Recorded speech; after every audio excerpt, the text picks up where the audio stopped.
Selamat petang, saudara-saudari yang saya kasih di dalam Tuhan Yesus. Kita bersyukur kepada Tuhan pada petang hari ini. Kita bisa datang ke kebaktian matahari terbenam. Dan saya menghimbau untuk kita semua untuk bisa mematikan handphonenya atau menonaktifkan, sehingga tidak mengganggu jalannya ibadah pada sore hari ini.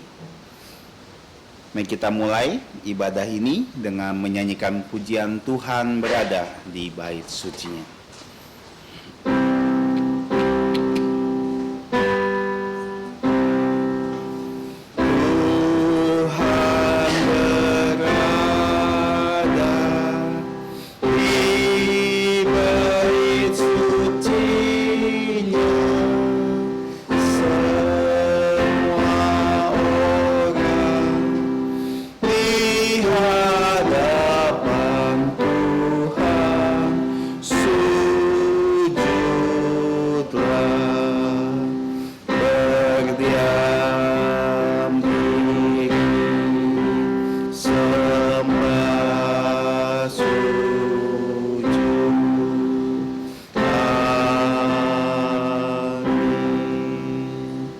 Kita masuk dalam saat teduh.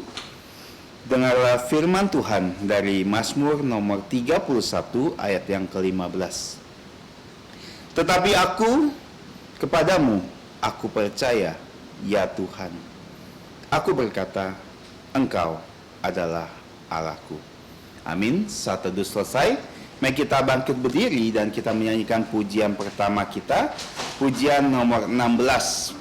Kita bangkit berdiri, pujian nomor 16, kita menyanyikan dua kali, satu dalam bahasa Indonesia, satu lagi dalam bahasa Inggris.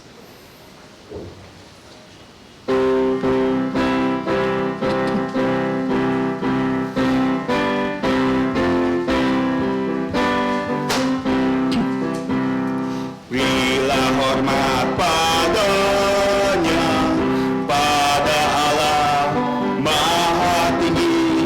Berilah hormat padanya, Allah Maha Tinggi.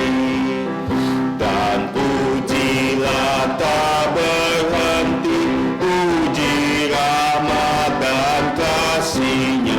Puji Allah Maha Tinggi, Bapa, Putra, dan Roh Kudus. Berilah hormat padanya, pada Allah Maha Tinggi, Maha Mulia, Maha Mulia. Berilah hormat padanya, Maha Mulia, Maha Mulia. Berilah hormat padanya. Bahasa Inggris. Glory to God in the highest. Glory to God. Glory to God. Glory to God in the highest. Praise Him forevermore. Praise Him from on whom all sin flow.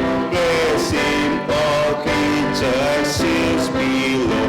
Praise Him above you, every earth. Praise Father, Son, and Holy Ghost. Glory to God in the highest. Glory to God in the highest. Glory, glory, glory, glory. Glory in the highest. Glory, glory, glory, glory. Glory in the highest. Mari kita tetap berdiri dan kita masuk di dalam doa. Bapa kami yang ada di surga, terpujilah nama-Mu di antara semua ciptaan-Mu.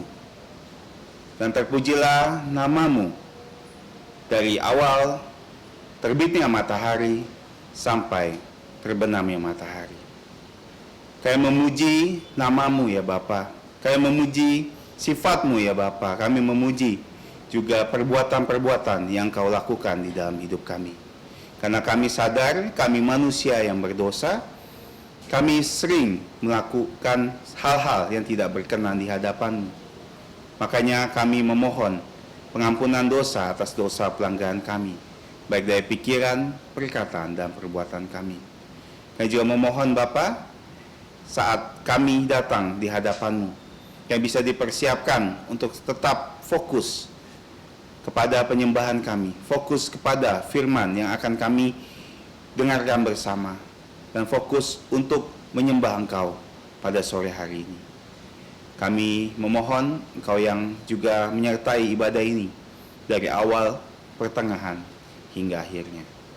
Terima kasih Bapa, kami berdoa dan bersyukur hanya di dalam nama Tuhan Yesus Kristus yang telah mengajarkan kami doa Bapa kami yang berbunyi, Bapa kami yang ada di surga, dikuduskanlah namamu, datanglah kerajaan-Mu, jadilah kehendak-Mu di bumi seperti di surga. Berikanlah kami pada hari ini makanan harian kami, dan ampunilah kami akan kesalahan kami, seperti kami juga mengampuni orang yang bersalah kepada kami. Dan janganlah membawa kami ke dalam pencobaan, tetapi lepaskanlah kami dari yang jahat. Karena Engkaulah yang punya kerajaan dan kuasa dan kemuliaan sampai selama-lamanya. Amin. Gloria Patria.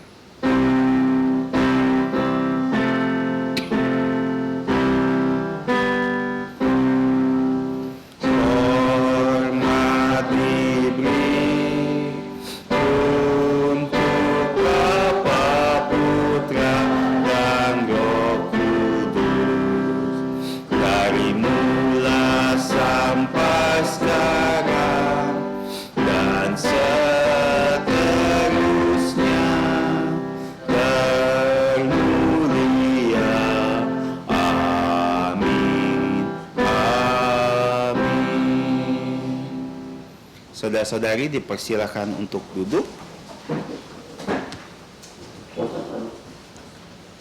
Mari kita bersama-sama membuka Alkitab kita. Bacaan bertanggapan hari ini adalah dari Kitab Wahyu. Kitab Wahyu pasal yang kelima, ayat yang pertama sampai yang ke-14. Kitab Wahyu pasal yang kelima, ayat pertama sampai ke-14. Kita akan baca secara bertanggapan. Saya akan membaca ayat yang pertama, mohon ditanggapi, dan nanti ayat 12, 13, dan 14 kita akan baca secara bersama-sama. Kitab Wahyu pasal yang kelima, ayat 1 sampai 14, judul perikop dari Lembaga Alkitab Indonesia adalah Kitab yang Dimaterai dan Anak Domba. Saya mulai. Maka aku melihat di tangan kanan Dia yang duduk di atas tahta itu sebuah gulungan kitab yang ditulisi sebelah dalam dan sebelah luarnya dan dimaterai dengan 7 materai. Dan aku melihat satu malaikat yang gagah yang berseru dengan suara nyaring, katanya, siapakah yang layak membuka gulungan kitab itu dan membuka materai-materainya? Tetapi tidak ada seorang pun yang ada di sorga, atau yang di bumi, atau yang di bawah bumi, yang dapat membuka gulungan kitab itu, atau yang dapat melihat sebelah dalamnya. Maka menangislah aku dengan amat sedih, karena tidak ada seorang pun yang dianggap layak untuk membuka gulungan kitab itu, ataupun melihat sebelah dalamnya. Lalu berkatalah seorang dari tua-tua itu kepadaku, jangan kau menangis. Sesungguhnya singa dari suku Yehuda, yaitu Tunas Daud, telah menang, sehingga ia dapat membuka gulungan kitab itu dan membuka ke-7 materainya. Maka aku melihat di tengah-tengah tahta dan keempat makhluk itu, dan di tengah-tengah tua itu berdiri seekor anak domba, seperti telah disembeli, bertanduk 7 dan merbata 7. Itulah ketujuh roh Allah yang diutus ke seluruh bumi. Lalu datanglah anak domba itu dan menerima gulungan kitab itu dari tangan Dia yang duduk di atas tahta itu. Ketika ia mengambil gulungan kitab itu, tersungkurlah keempat makhluk dan ke-24 tua-tua itu di hadapan anak domba itu, masing-masing memegang satu kecapi dan satu cawan emas penuh dengan kemenyan, Itulah doa orang-orang kudus. Dan mereka menyanyikan suatu nyanyian baru, katanya, Engkau layak menerima gulungan kitab itu dan membuka materai-materainya, karena engkau telah disembelih dan dengan darahmu engkau telah membeli mereka untuk Allah dari tiap-tiap suku dan bahasa dan kaum dan bangsa. Dan engkau telah membuat mereka menjadi suatu kerajaan dan menjadi imam-imam untuk Allah kita, dan mereka akan memerintah sebagai raja di bumi. Maka aku melihat dan mendengar suara banyak malaikat sekeliling tahta, makhluk-makhluk dan tua-tua itu, jumlah mereka berlaksa-laksa dan beribu-ribu laksa sama-sama. Katanya dengan suara nyaring, Anak domba yang disembelih itu layak untuk menerima kuasa dan kekayaan dan hikmat dan kekuatan dan hormat dan kemuliaan dan puji-pujian. Dan aku mendengar semua makhluk di surga dan yang di bumi dan yang di bawah bumi dan yang di laut dan semua yang ada di dalamnya berkata, untuk Dia yang duduk di atas tahta dan untuk Anak domba adalah puji-pujian dan hormat dan kemuliaan dan kuasa sampai selama-lamanya. Dan keempat makhluk itu berkata, Amin. Dan tua-tua itu jatuh tersungkur dan menyembah. Kita bersyukur kita bisa membaca firman Tuhan kali ini. Berbahagialah setiap kita yang bukan hanya membacanya setiap hari, tapi juga merenungkannya dan melakukan bahkan mewartakan firman Tuhan. Sebagai respon kita menyanyikan pujian 380. Pujian 380, bangunkan kami. 380.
Mari kita melihat ayat hafalan kita pada sore hari ini. Ayat hafalan kita masih tentang gelar-gelar Tuhan Yesus di seluruh Alkitab.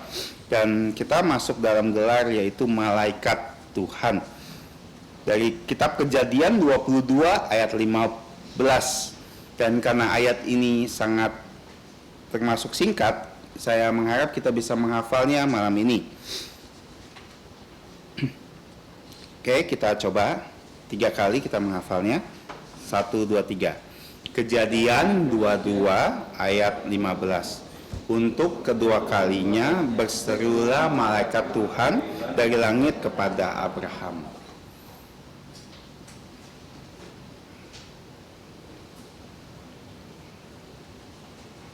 Oke, kita coba lagi. 1, 2, 3. Kejadian pasal 22 ayat 15. Untuk kedua kalinya berserulah malaikat Tuhan dari langit kepada Abraham. Ya, kita bisa melihat pembagiannya. Untuk kedua kalinya berserulah malaikat Tuhan dari langit kepada Abraham. Saya memberi waktu untuk kita semua coba menghafal.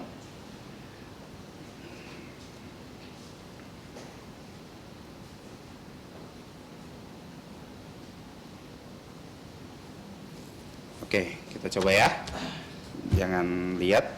Oke, 1, 2, 3. Kejadian pasal 22 ayat 15. Untuk kedua kalinya berserulah malaikat Tuhan dari langit kepada Abraham. Puji Tuhan, kita bisa menghafal firman Tuhan hari ini. Dan kita bisa melihat juga jadwal pelayanan untuk akhir bulan.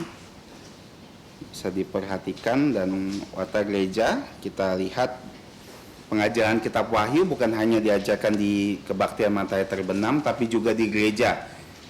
Bahkan untuk yang ingin melihat juga bisa lihat di YouTube di channel gereja untuk bisa mengulang pelajaran-pelajaran yang sudah kita pelajari.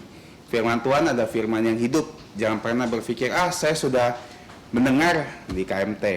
Karena untuk setiap orang yang menyampaikan firman Tuhan, Tuhan bisa memberikan hikmat baru, dan sesuatu yang mungkin tidak disampaikan hari ini dalam khotbah akan disampaikan pada hari Minggu. Jadi jangan segan-segan untuk mengulang, karena semakin banyak kita mengulang firman Tuhan, kita semakin mengerti dan kita semakin diberkati Tuhan. Jadi pengajian ini bisa kita lihat, bisa kita ikuti jam 9.15 setiap minggu sampai 9.45. Dan juga bisa dilihat di kanal YouTube gereja kita, Agape Kalvari Kuburaya. Kita bisa cari di playlist di Sekolah Minggu Remaja, Pemuda, dan Dewasa.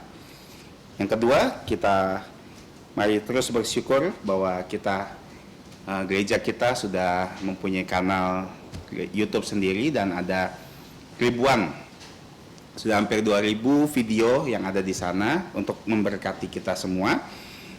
Dan kita berharap dengan kesempatan video-video ini bisa dipergunakan untuk kita semua, terutama kepala keluarga, untuk bisa menuntun seluruh keluarganya untuk bisa lebih beribadah kepada Tuhan melalui video-video dewasa, video-video anak. Oke, yang terakhir, apakah ada yang pertama kali hadir? Saya tidak melihat ada yang pertama hadir, tapi kita terus berdoa dan bersyukur kepada Tuhan kita semua bisa hadir di sini walaupun hujan. Nah, tiba saatnya kita memberikan penyembahan kita dalam bentuk persembahan. Yang akan menjalankan persembahan, kantong persembahan adalah saudari Acing atau saudari Veronica, dan kita akan mengiringinya dengan nyanyian 170. Pujian nomor 170.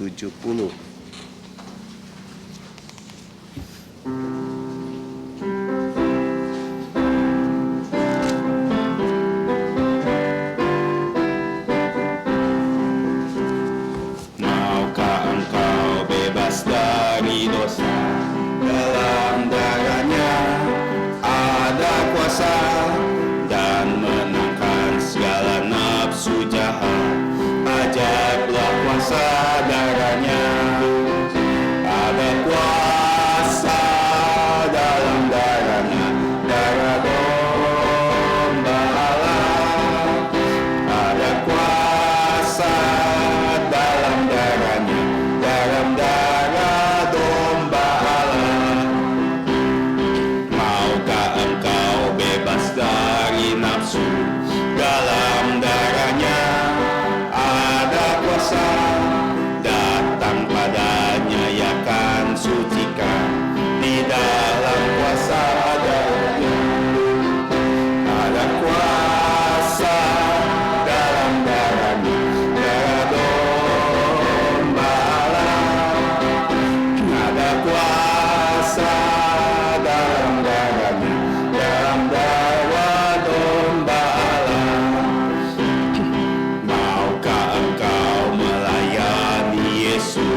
Mari berdiri dan kita menyanyikan doksologi.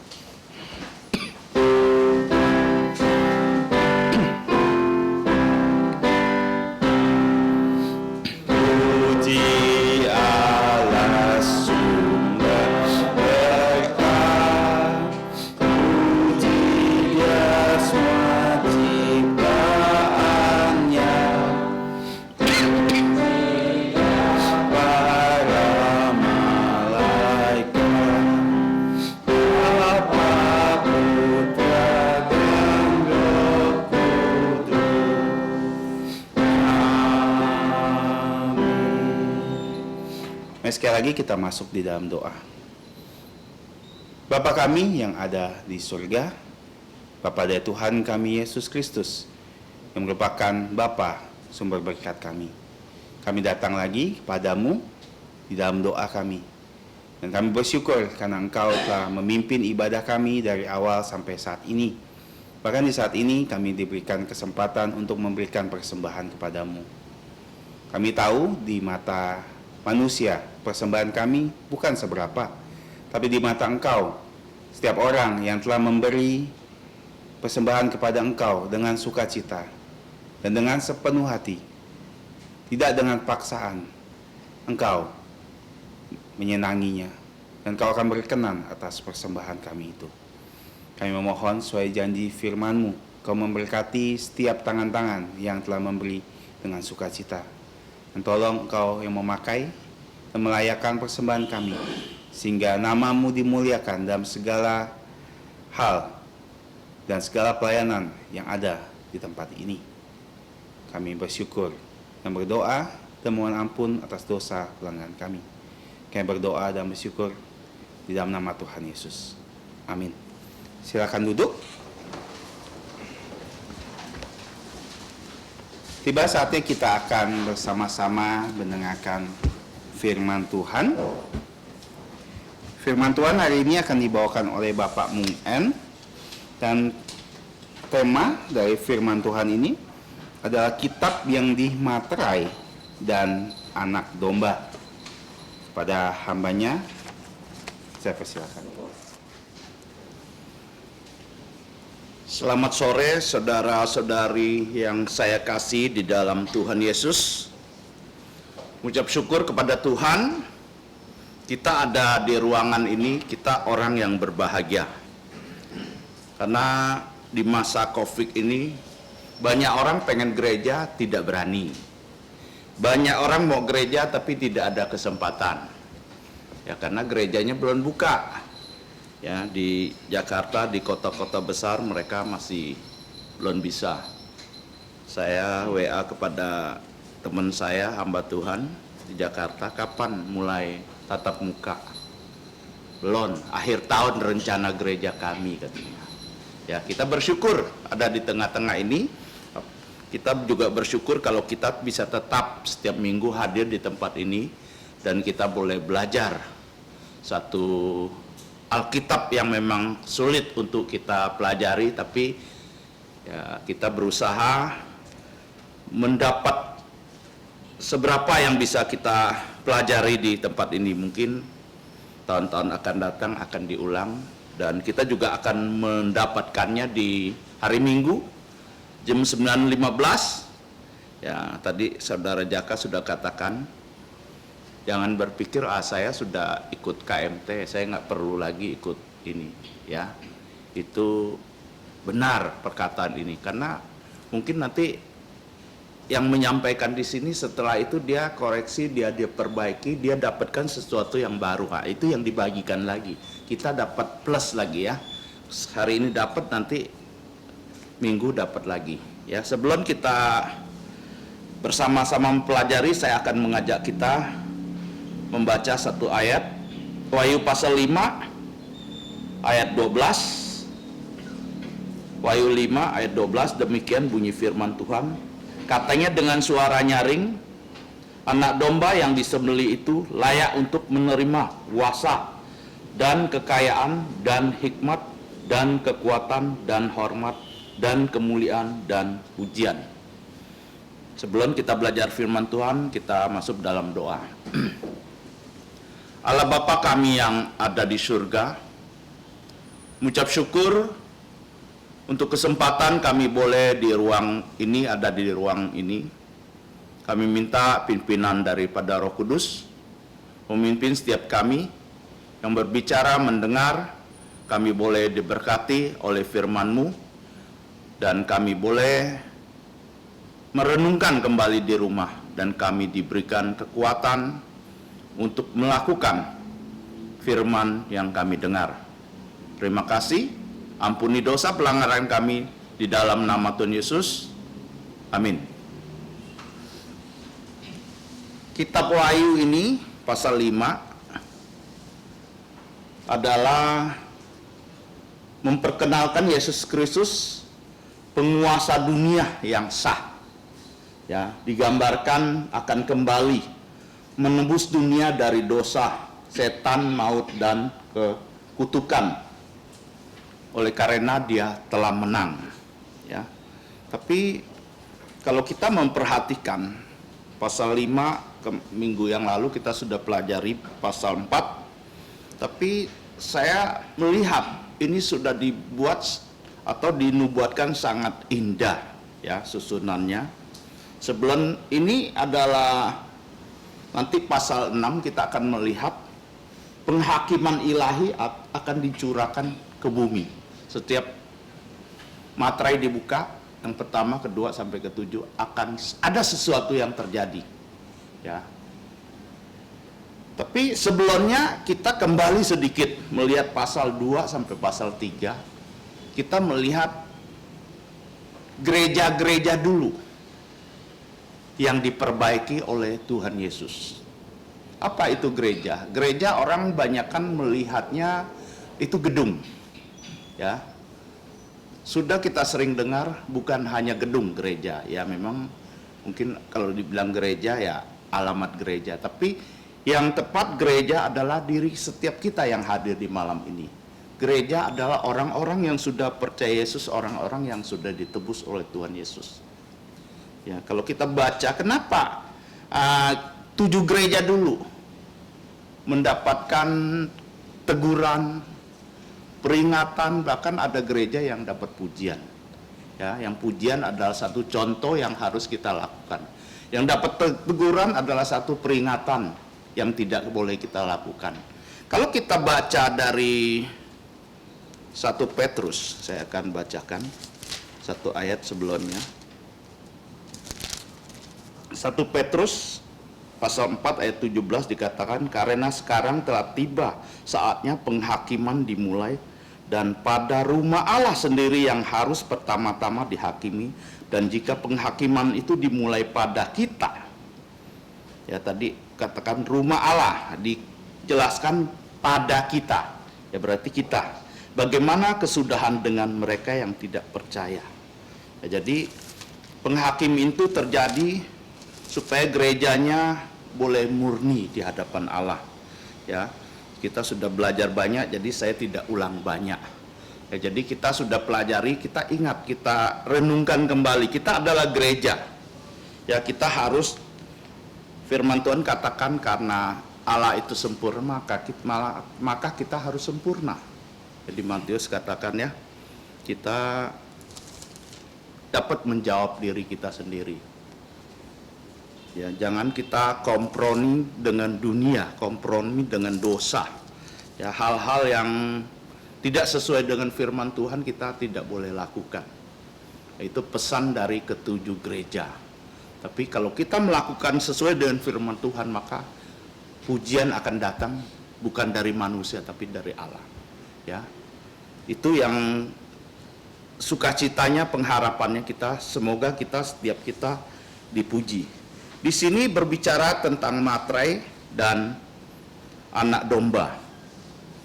Apa itu materai? Kalau kita melihat materai di Indonesia, kita mungkin setiap kita punya pandangan atau pengertian bahwa materai yang ditempelkan berarti kita bilang, banyak yang bilang begini, saya kalau transaksi sesuatu, saya tempelkan materai 6.000, berarti negara ikut menjadi saksi mensahkan bahwa surat yang saya bikin itu sah.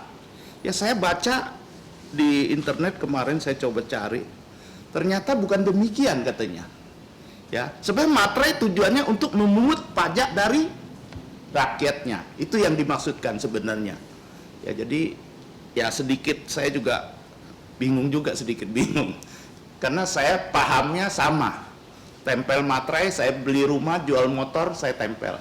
Waktu saya anterin saudara Asyong ke bayar pajak, ternyata 6.000 nggak laku katanya sekarang. Sudah naik harus 10.000. Ya maka beli lagi materai, tempel lagi. Ya inilah sedikit gambaran. Tapi Alkitab, bagaimana dengan materai di Alkitab di sini? Ya kalau kita untuk mengerti materai ini, kita harus kembali kepada kitab-kitab perjanjian lama. Saya akan mengajak kita melihat satu ayat Imamat pasal 25 ayat 23 dan 24. Ini tentang penebusan tanah. Tanah jangan dijual mutlak, karena akulah pemilik tanah itu, sedang kamu adalah orang asing dan pendatang untukku. Di seluruh tanah milikku harus kamu memberi hak penebusan tanah. Ya di sini berbicara tentang penebusan tanah. Zaman dulu kalau orang jual tanah, istilahnya tidak mutlak dijual, itu artinya tidak ya putus ya, kamu nggak bisa memiliki selamanya tanah itu. Nanti suatu saat ada kerabatnya, ada ininya, familinya yang mau menebus tanah itu, dia harus bayar. Tapi sebelumnya dibuat satu perjanjian. Perjanjian itu surat di sini kalau kita melihat dari Wahyu, maka aku melihat di tangan kanan dia yang duduk di atas takhta itu sebuah gulungan kitab yang ditulis sebelah dalam dan sebelah luar dan dimateraikan dengan 7 materai. Ya jadi surat itu dibuat, dilipat kira-kira begini, mungkin ya, dilipat begini. Jadi setiap lipatan ini dikasih lilin atau ditandatangani dengan minimal 3 saksi ya pada saat tanah itu dijual. Nah ini materainya 7. Jadi di dalam sudah ada tulis perjanjiannya gimana. Di luarnya dikasih keterangan yang seperlunya. Kira-kira begitu. Ya. Jadi kita bisa jelas maksud dari ayat 1 ini. Jadi surat materai 7 ini 7. Ya. Ya 7 materai. Nanti akan kita belajar minggu depan materai pertama apa, materai kedua apa, ya. Kita akan melihat, ya. Saya nggak ke sana. Tapi ini sedikit penjelasan tentang materai. Ya kenapa dikatakan materai? Ya, di sini saya katakan yang poin pertama, tidak ditemukan seorang pun yang layak membuka materai itu. Dari ayat 1 sampai 4 di situ, ya tadi kita sudah membacakan, ya. Dikatakan, aku melihat malaikat yang gagah berseru dengan suara nyaring, katanya, siapakah yang layak membuka gulungan kitab itu dan membuka materai-materainya? Ya, ayat 3, dan tidak ada seorang pun di surga atau di bumi atau di bawah bumi yang dapat membuka gulungan kitab itu atau yang dapat melihat sebelah dalamnya. Ya, sebelah luarnya mungkin ada tulisan-tulisan yang bisa dilihat, tapi sebelah dalamnya tidak bisa dilihat. Ya di sini tidak ada satupun yang dapat membukanya. Ya dijelaskan dengan jelas. Di surga tidak ada, di bumi tidak ada, di bawah bumi tidak ada. Jadi seluruh alam jagat ini tidak ada satu orang yang layak membukanya. Ya, karena kalau kita kembali kepada surat perjanjian orang Israel, hanya yang membuat surat perjanjian itu yang layak membukanya. Ya, jadi Yesus di sini adalah, ya nanti kita akan masuk ke sana, orang satu-satunya yang mempunyai surat itu dan yang telah melakukan sesuatu dan dia dianggap layak, ya, dinyatakan layak. kira-kira begitu. Ya, untuk membukanya. Ayat 4, maka menangislah aku dengan amat sedihnya, karena tidak ada seorang pun yang dianggap layak untuk membuka gulungan kitab itu ataupun melihat sebelah dalamnya. Ya, Yohanes jelas ya dikasih penglihatan, gambaran dan semuanya. Tapi di dalam pasal 5 ini dia tidak boleh dan tidak ada satu orang yang bisa mengungkapkan isi surat ini. Ya, ini rasa keinginan tahunya sebagai manusia yang membuat dia menangis. Ya, kita kalau mendapatkan sesuatu, dikasih sesuatu, tapi kita nggak bisa bukanya. Ya, kira-kira gimana rasa lubuk jantung kita? Udah lihat, udah dapat, mungkin kita udah lihat, tapi nggak bisa buka. Ya, membuat dia menangis. Ya, ayat 5 atau poin 5 sampai poin 2 ayat 5 sampai 8 itu singa Yehuda, tunas Daud yang layak membukanya. Kenapa dia layak? Karena dia sudah menang. Ya, nanti kita akan kembali ke sedikit kenapa Yesus layak membukanya. Ayat 5, lalu berkatalah seorang dari tua-tua itu kepadaku, janganlah engkau menangis, sesungguhnya singa dari suku Yehuda, yaitu tunas Daud, telah menang. Ya, telah menang, sehingga ia dapat membuka gulungan kitab itu dan membuka ketujuh materainya. Dia menang di mana?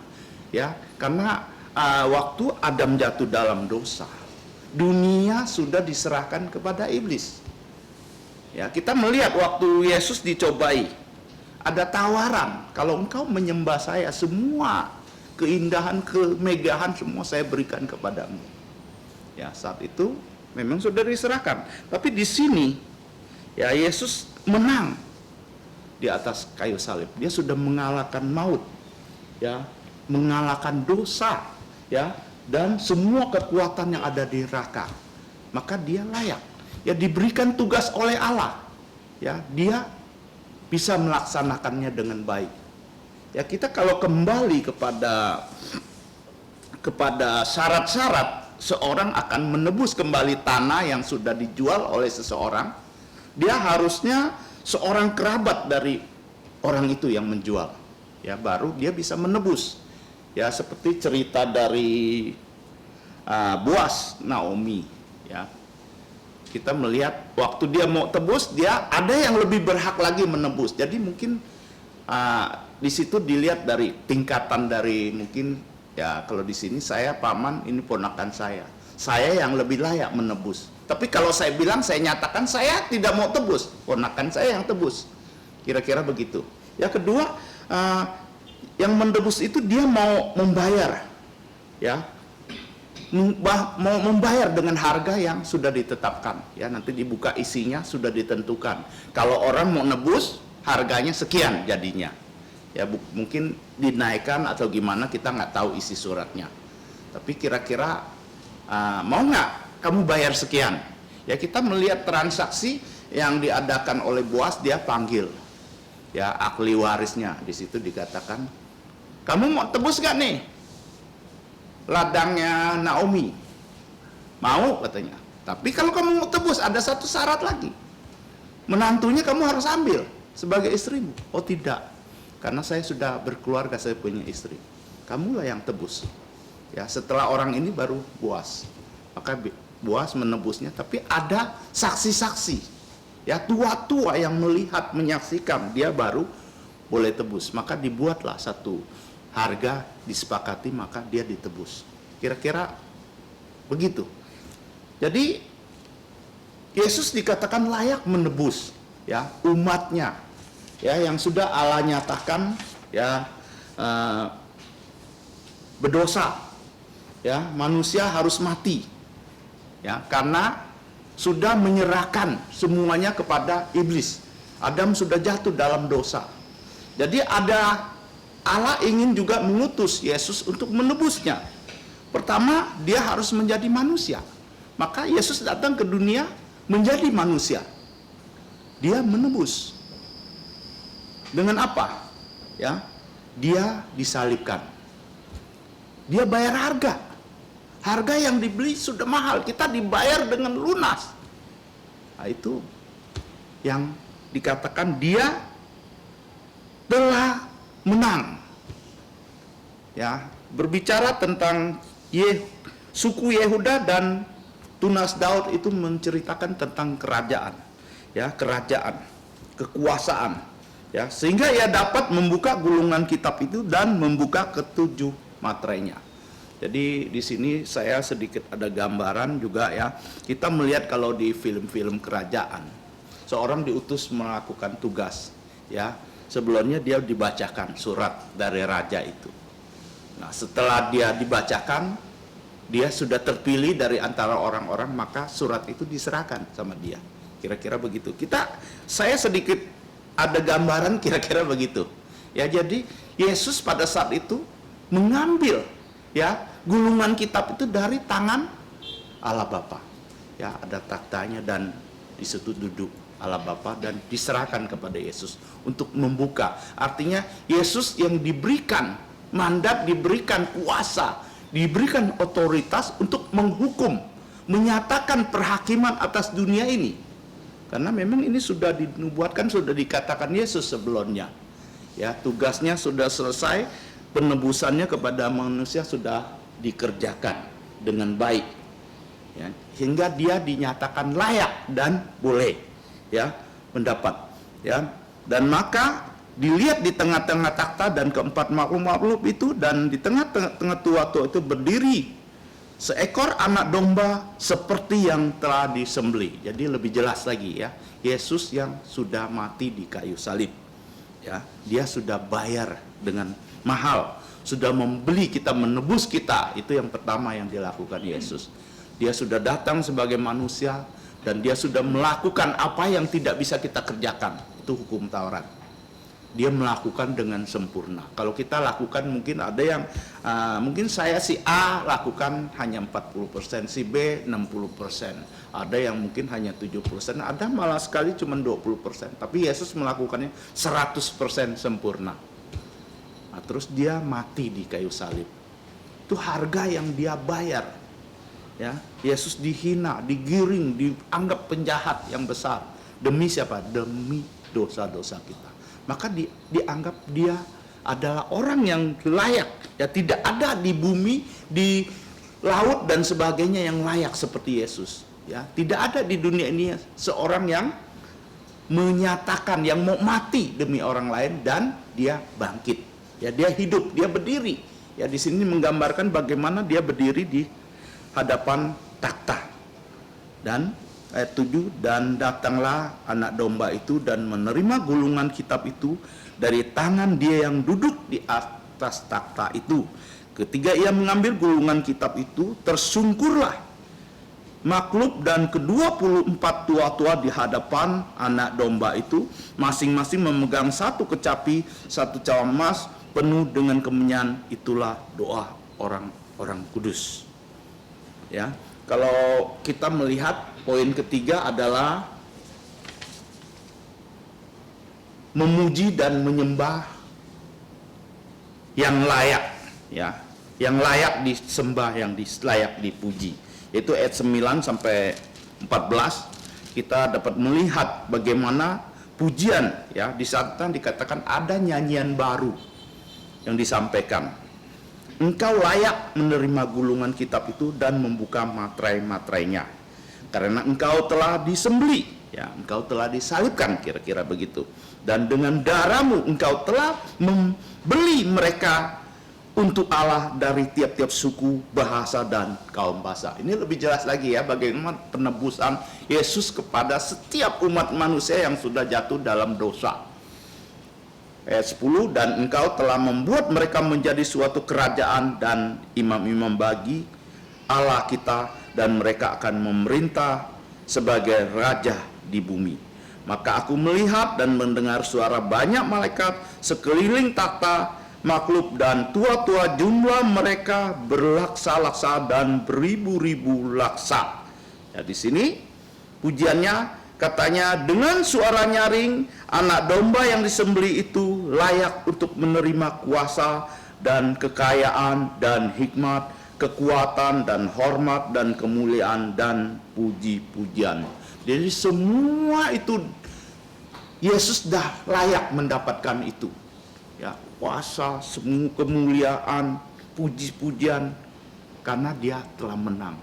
Dia sudah melaksanakan tugasnya dengan sempurna dan baik dari Allah Bapa. Maka dia mendapatkan penghormatan yang lebih dibanding manusia-manusia yang ada di bumi ini. Ya, memang ada catatan-catatan di Perjanjian Lama, misalnya Nuh dianggap saleh dan sebagainya, tapi mereka juga tidak bisa membuka, tidak layak, ya, karena mereka masih sebagai orang-orang yang berdosa. Tapi Yesus datang 100% manusia dan 100% Allah. Dia sebagai manusia, dia tidak melakukan sedikit dosa pun. Tapi kita, tiap hari, tiap saat kita mungkin melakukan dosa. Maka oleh karena itu, kita diajarkan doa Bapa kami. Setiap saat kita harus meminta ampun atas dosa pelanggaran kita. Kita kadang-kadang tidak sadar kita sudah menyakiti hati saudara kita. Kita tidak sadar sudah mendukakan lubuk jantung Tuhan dengan ucapan, dengan perbuatan kita. Ya, maka sebagai tadi pembukaan saya katakan gereja-gereja harus diperbaiki. Firman Tuhan katakan pada saat anak manusia datang kembali, apakah ditemukan iman di bumi? Iman itu percaya kepada Yesus, percaya kepada firman-Nya, melakukan firman-Nya dengan segenap jiwa kita, dengan segenap kekuatan yang diberikan Tuhan kepada kita. Memang kalau saya ditanya, saya bilang saya juga mungkin kalau bilang persentasi mungkin di bawah 50 saya bisa melakukan apa yang Tuhan mau. Ya. Tapi kita berusaha. Ya, saya komitmennya gini, setiap hari walaupun sedikit saya belajar melakukan sesuatu ya yang diperintahkan. Ya, mungkin nggak sempurna, tapi saya besok berusaha lagi. Terus kita berusaha sampai Yesus datang kedua kali. Ya, kita mungkin melakukan sesuatu, ada teguran lewat mimbar ini. Ada teguran waktu kita mendengar firman Tuhan. Ada peringatan. Ya, kita kalau sadar dengan itu, kita cepat-cepat bertobat. Ya, Tuhan tidak hanya memberikan teguran, tapi kasih solusi kepada kita, yaitu bertobat. Pada saat kita bertobat, Tuhan akan menerima kita. Walaupun dosa kita sebagai sejahat apapun, ya, Tuhan akan mengampuni kita pada saat kita minta ampun dengan Dia. Ya, jadi hanya Dia yang layak menerima pujian dan hormat dan semua kemuliaan kepadanya. Sejak manusia jatuh ke dalam dosa, iblis sudah menjadi penguasa. Tidak ada seorang pun yang bisa mengungkapkan rahasia masa depan bumi dan kerajaan Allah. Itu berarti kita semua makhluk akan hidup dalam keadaan yang serba tidak pasti, ya. Memang kita tidak tahu ke depannya kita besok akan terjadi apa. Tapi kita sebagai umat yang percaya, kita punya pengharapan karena di tangan kita ada firman Tuhan yang bisa memberikan, ya, ada rahasia-rahasia yang bisa diungkapkan di ini, apalagi di Wahyu ini, ya. Rahasia-rahasia yang belum terjadi sudah dijelaskan kepada kita walaupun tidak sepenuhnya. Ya, karena di ulangan 29 itu kalau yang diungkapkan itu bagian kita, kalau yang dirahasiakan itu bagian Allah. Jadi kita nggak usah terlalu menuntut, ya, atau memaksakan Allah untuk menyatakan sesuatu kepada Dia. Tetapi puji nama Tuhan karena ada yang layak membuka kitab tersebut, yaitu Yesus Kristus. Dialah satu-satunya yang layak, sebab Yesus telah membuktikan kemenangannya dan darahnya di kayu salib. Tidak ada kuasa lain yang lebih hebat daripadanya. Karena itu ketika kita kembali menjalani hari-hari kita dengan beban hidup yang mungkin terasa berat, kiranya cara kita menghadapi sekarang menjadi berbeda. Ya, mungkin kita sebagai orang Kristen, sering saya katakan, kita orang Kristen bukan berarti sudah bebas dari masalah. Tidak sakit, tidak mengalami sakit dan sebagainya.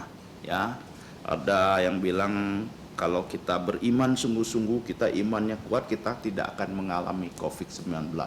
Ya, bukan berarti nanti teman kita dapat penyakit COVID-19 dia nggak beriman, nggak demikian. Ya, kalau Allah izinkan semua itu, baik itu kelihatan di mata kita ya, mata manusia itu tidak baik, tapi buat Allah itu baik. Semua yang diberikan Allah, diizinkan oleh Allah itu baik untuk kita, untuk membentuk kita, membangun iman kita lebih dekat dengan Dia. Ya, kita bersyukur kalau sesuatu sudah terjadi dalam kehidupan kita, walaupun kita terasa berat, tapi kita punya pengharapan. Kita boleh ya menyampaikan hal-hal itu kepada Allah. Ya, tadi sudah dikatakan ya, ada cawan emas penuh dengan kemenyan, itulah doa-doa orang-orang kudus ya. Doa-doa kita sebenarnya sudah didengar. Masalahnya ya kita mungkin nggak tahu ya jawabannya bagaimana. Tapi kita menantikan ya bahwa semua yang terjadi dalam kehidupan kita itu semuanya mendatangkan kebaikan untuk kita. Ya, kita tidak tahu cara Allah bagaimana menempa, membentuk kita. Tapi kita harus menjadi pribadi-pribadi yang ikhlas, pribadi yang rela mau dibentuk oleh Allah. Ya, mungkin melalui firman Tuhan, melalui teguran dari teman-teman dekat kita, atau bapak rohani kita dan sebagainya. Kita harus merelakan, ya, harus menerima. Dan kalau memang itu, ya memang manusia melihat dari sisi kacamata manusia kadang-kadang bisa salah, ya, tidak menutup kemungkinan bisa salah. Tapi kalau itu salah, kita ya mengucap syukur sama Tuhan. Tapi kalau itu benar, kita segera memperbaikinya. Ya, cepat-cepat kita bertobat, kita jangan mengulang lagi. Ya, kiranya melalui firman yang singkat, yang tadi saya sudah katakan, buat saya itu bukan satu hal yang gampang untuk menguraikan firman-firman ini. Saya terus berdoa. Inilah yang dapat saya bagikan kepada saudara-saudara sekalian di tempat ini. Kiranya Tuhan menolong setiap kita kembali pulang, kita baca lagi, kita berdoa, renungkan lagi ayat-ayat ini. Mungkin yang tidak saya dapat, Anda sekalian dan semua kita dapat di rumah. Ya, minta Roh Kudus menolong kita supaya kita lebih lagi waspada. Ya, kedatangan Tuhan sudah dekat, tapi tidak tahu kapan. Tapi masalahnya kita sudah siapkah? Ya, sering menjadi pertanyaan bagi saya kepada orang-orang, kalau malam ini kita dijemput oleh malaikat, kita sudah siap nggak? Apakah kita sungguh-sungguh yakin sudah percaya Yesus? Ini yang paling penting. Tidak perlu kita cemaskan umur berapa kita dijemput, dengan peristiwa apa, sakitkah, kecelakaan, atau apa dan sebagainya, atau pas semalam tidur tidak bangun lagi. Itu bukan masalah ya buat kita. Tapi yang jadi masalah, apakah kita sudah sungguh-sungguh percaya Yesus? Kalau kita sungguh-sungguh percaya Tuhan Yesus, berarti kita siap kapanpun Tuhan Yesus jemput kita. Apalagi di dalam situasi COVID-19 ini, banyak orang-orang yang saya kenal ternyata dijemput. Ya, yang sangat disayangkan, mereka ada sebagian yang belum percaya Tuhan Yesus. Itulah yang sangat sedih buat kita sebagai orang percaya.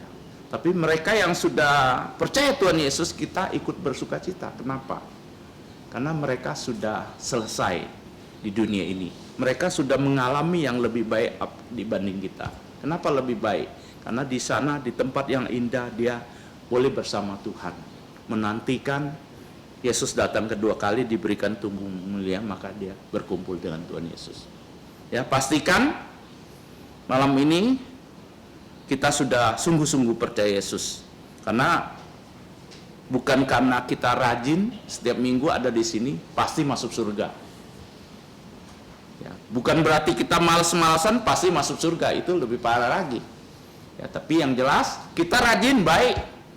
Kita setiap minggu gereja itu baik, tapi pastikan bahwa kita sudah menerima Tuhan Yesus. Ya. Malam ini kita sudah belajar dari Kitab Wahyu pasal 5 ayat sampai 1 sampai 14, kitab yang dimateraikan dan anak domba. Ya. Jadi tidak ada seorang pun yang layak, poin pertama. Ayat 1 sampai 4. Poin kedua, singa Yehuda, tunas Daud yang layak membuka materai itu. Karena dia sudah menang, karena dia sudah menembus kita.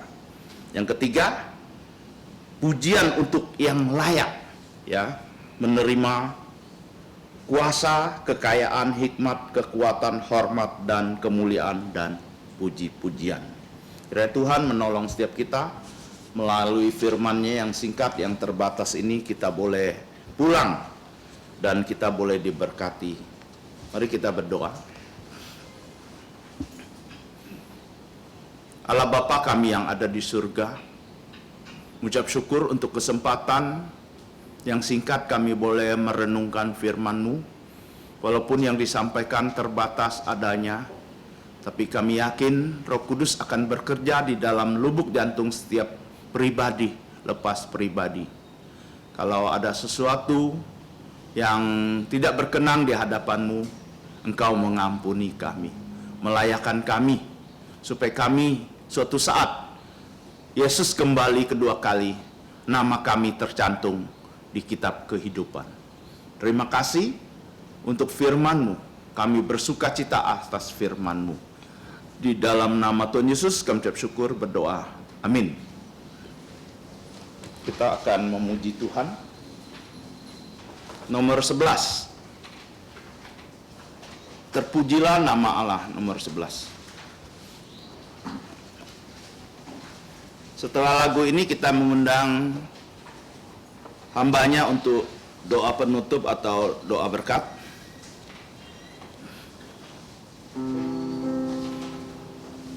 Mari kita bangkit berdiri.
Mari kita bersatu dalam doa. Allah Bapa kami yang bertahta di kerajaan sorga, Allah dan Bapa dari Tuhan kami Yesus Kristus, yang sudah membeli kami dengan darahnya yang kudus di atas bukit Kalvari. Dan kami mengucap syukur untuk kebaktian matahari terbenam, karena kebaikan-Mu, Engkau telah menuntun kami dengan kuasa Roh Kudus dalam kebenaran firman-Mu, untuk menyembah Engkau di dalam roh dan kebenaran. Ya Bapa, sebentar lagi kami akan pulang ke rumah kami masing-masing. Kami serahkan hidup kami ke dalam pimpinan Engkau, supaya firman-Mu yang sudah Engkau sampaikan melalui hamba-Mu pada malam hari ini dimeteraikan oleh Roh-Mu yang kudus dalam lubuk jantung kami, sebagai kekayaan abadi yang senantiasa akan menyertai kehidupan kami sampai selama-lamanya, menjadikan kami bukan hanya diberkati oleh Engkau, tapi juga dapat membawa berkat keselamatan kepada setiap orang yang kami temui. Kiranya mereka juga akan mengenal anak domba-Mu yang sudah disembelih sebelum dasar dunia. Hanya dengan karya keselamatan Yesuslah manusia mempunyai pengharapan hidup yang kekal. Jikalau tidak percaya Yesus, semua manusia yang tidak dibeli dengan darah Tuhan Yesus akan dilempar ke danau api. Di sana apinya tidak pernah padam, ulatnya tidak pernah mati, bahkan tidak punya kawan selama-lamanya, dipisahkan dari Engkau dan dipisahkan dari manusia, sengsara selama-lamanya. Ya Bapa, kami bersyukur untuk pemberitaan firman pada malam ini dari kitab Wahyu pasal yang ke-5.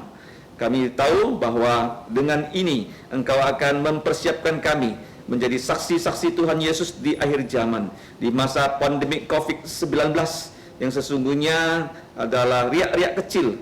Kalau kami membaca Wahyu dari pasal 6 sampai pasal yang ke-19 nanti, kami akan tahu bahwa ada bencana terbesar yang belum pernah terjadi di muka bumi ini. Sehingga ya Bapa, Engkau mempersiapkan kami supaya kami sungguh-sungguh menjadi orang yang percaya Tuhan Yesus. Dan kami juga mau semua keluarga kami sungguh-sungguh percaya Tuhan Yesus. Tolonglah kami ya Bapa sebagai pribadi, sebagai gereja-Mu untuk menjadi saksi Tuhan Yesus yang baik di muka bumi ini sampai Ia datang untuk kedua kali. Karena Dialah anak domba-Mu yang sudah Engkau izinkan untuk disembelih. Dengan darahnya saja kami dapat dibeli. Sehingga Tuhan Yesus yang maha kuasa, yang maha kaya, kami tahu ya Bapa, Tuhan Yesus juga ya, dengan segala kemampuannya Ia telah mengalahkan maut. Sehingga Ialah yang layak menerima segala hormat, segala kemuliaan, segala puji-pujian dari kemarin, hari ini, bahkan sampai selama-lamanya. Terima kasih Bapa, dengarkan doa kami hanya dalam nama Tuhan Yesus. Amin. Amin. Amin.